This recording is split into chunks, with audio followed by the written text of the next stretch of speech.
I'm Bob Hallmark in Longview today in studio, and let's talk about something that goes on every day here in East Texas and all across this country, automobile accidents. Well, some of them can be minor and just cause peripheral damage. Some of them total your vehicle. And now we're going to talk about what happens then. For some of you, this may have never happened before. Congratulations, you're one of the few people who've never had a motor vehicle accident. But if you run into this situation, you'll need to know what to do. For instance, if your vehicle is an older model and it's still functional after the accident, but the damages may actually reach the total value of the car, what do you do? Well, to answer some of those questions, we're going to be joined now by Tara Harris, an agent with State Farm Insurance.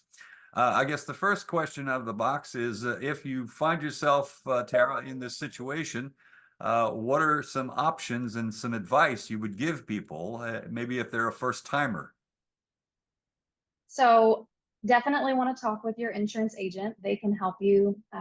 But in my experience, it is important that you go through the process of determining if you're wanting to keep that vehicle or not.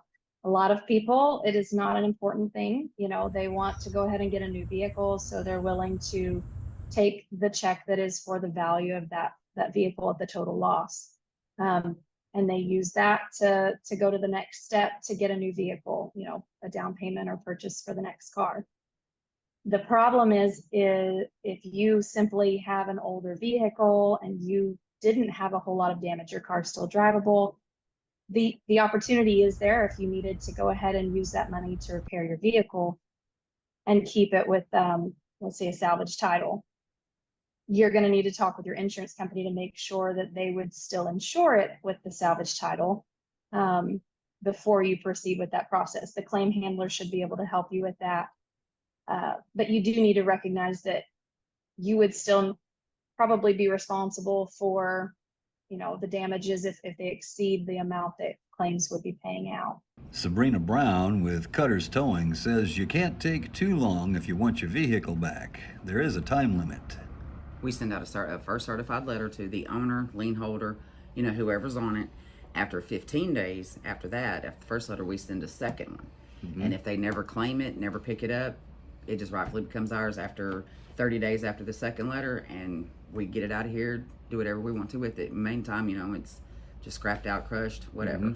Mm-hmm. And it's definitely a double-edged sword if you were to choose to do something like this. And I actually talked with one of our salvage yards out here about what they do. If you do not respond to their second correspondence within 30 days, then legally the vehicle becomes their property for them to do with what they will. So you have some time, but you don't have a whole lot of time to make that decision. And I'm guessing you'd probably say, talk to your insurance agent and find out exactly what you want to do right away. Absolutely. Yes, don't delay on that for sure. There are some scenarios where you could have a new model, you know, obviously a brand new model vehicle, have it totaled. And I'm sure that there are some people out there that would say, well, I really like that vehicle. Is it repairable? If I'm guessing that would probably be something that you as an insurance agent would say, you know, you really should consider what you're talking about here. There's going to be quite a lot more difficulty here repairing the vehicle than there would just to go ahead and get a new vehicle. Mm-hmm. Yes, and I would say, you know, no one wants to wait till it's happened to deal with it on the back end.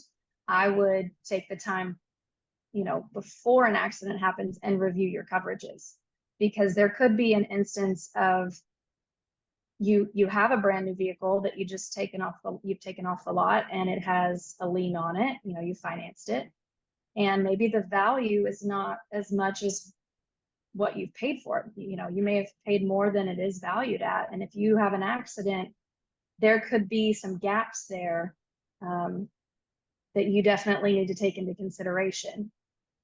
So. And that's really what we're talking about here is there's you need to know, as you were saying, you need to know what you're doing as far as your coverage is, because this could leave you short at one end if you're not Correct. careful, right? Yes. Absolutely. We've seen issues even with individuals who have liability only vehicles where they've got liability coverage at state minimum and uninsured motorist coverage. And let's say they're hit by someone that doesn't have any insurance or not enough to cover the repairs for their vehicle. If you're at state minimum, then you've got $25,000 property damage. And if your vehicle is valued at over 25,000, you might be the one responsible for, getting your vehicles fixed if it's above that limit. All right. So I guess bottom line here as we go out is hopefully you'll never find yourself in this situation. Be a safe driver and keep your premiums down. But if you do find yourself in a situation, it's best to be educated about what to know about the next step. And that's exactly why you wanted to speak to an agent that would be able to educate you on your specific situation, so that if that ever occurs, you know what to expect with your insurance coverages. Okay. Tara Harris, agent with State Farm, thank you so much. Thank you. All right. And we'll have more on this story tonight on KLTV 7 News. For KLTV Web Extra, I'm Bob Hallmark.